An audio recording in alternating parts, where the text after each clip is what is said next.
basically Middleburg to basically a main route to Albany. Yeah. Quite a few houses, and there are quite a few small businesses, and there's only access to satellite internet, and it's really limiting because people want to take the next step, working out of their homes, and it's really hard. It's really important. They talk about wiring the Adirondacks, but 30 minutes from Albany, it's like, come on. So I pushed for shamelessly stealing from FDR, which I usually just feel good about. Yeah.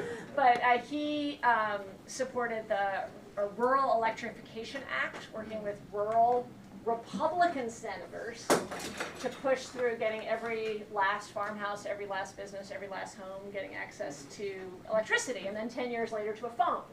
And it lit up rural America. It was absolutely essential. Rural America is again falling behind, and there's not just a crisis of inequality, there's a rural crisis right now, and it's not just here. And lack of access to internet and cell service is essential to that. And what I often talk about is, look, you can't farm right now without access to internet. That's how you do your crop rotations. You can't run any small business if you're getting slowed down with your accounting software. This is basic no matter what job you're doing. And so it's a huge drag on rural America. And the fight here, I'd love to see John Faso say we don't need internet.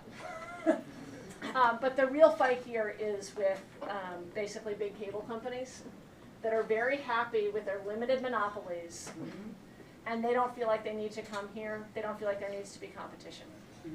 So we need a lot more competition. We need a lot more last mile competition too. Because there's plenty of places where it's they'll tell you we'll get you internet, it's only $8,000, or $25,000. I've talked to some people. The numbers are outrageous. 2019. Part of that solution would be getting broadband access reclassified as plain old telephone service. Yes, exactly. It's a necessity. It's not. Yeah. It's not something you can do without. Right. Yeah. It is the air and water and Absolutely. everyday business and communities. So working with regulators.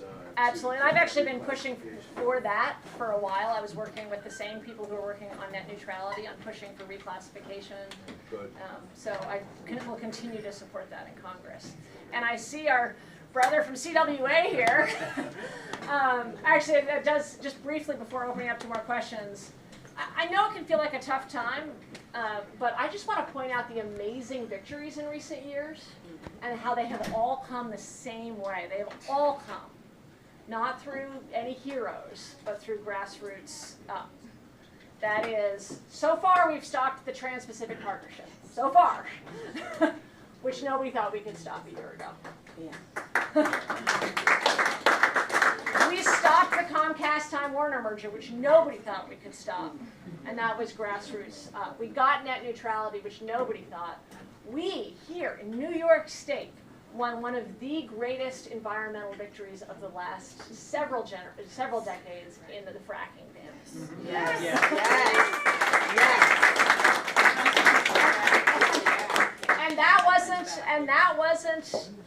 That wasn't national groups, that was local groups up. And fills my heart when I think about it. The Verizon workers went up against some of the most powerful, greedy interests in the world and won the contract fight after a really hard, brave fight this spring. So we can win these things. Oh, yes. But it needs to be grassroots up. And so for those of you who are here thinking about volunteering, there's some very concrete things you can do right now and some concrete things you can do in about 2.5 weeks and forward. So this fall is the key time, September, October. But if you're ready to help now, great. But if you say, hey, I think I want to help, there's a key time. We'll be doing lots of phone banking, lots of door knocking. I know that's not for everyone. For today, we have yard signs. If you have a yard, especially if you have a yard with lots of Republicans and independents around.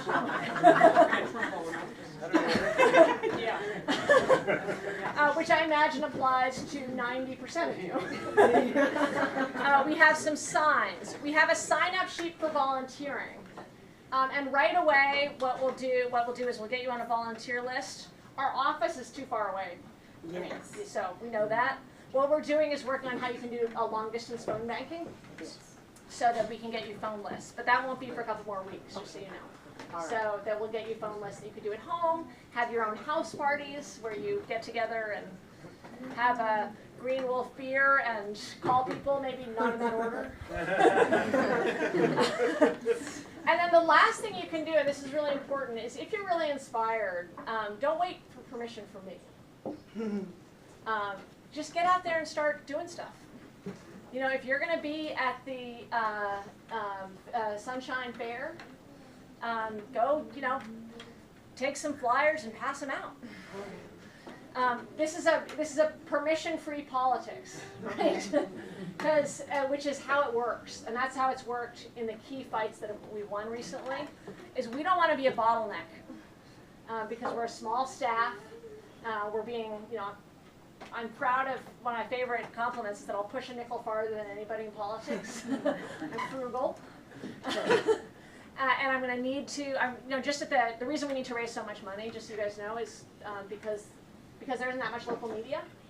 A lot of people just don't know about the race. They think Zephyr Teachout is a company. And then if they find out that it's a person and a woman, they need to find more information. And the reason we need to raise money is actually to send out flyers with real content on them. Like about where I stand on Social Security. I'm going to protect it, fast I won't. You know, about these real, so that's what I'm saving for. But please don't wait for me. If you have ideas, get together locally and start acting. Thank you all for coming out. I'm kind of blown away. We thought it was going to be like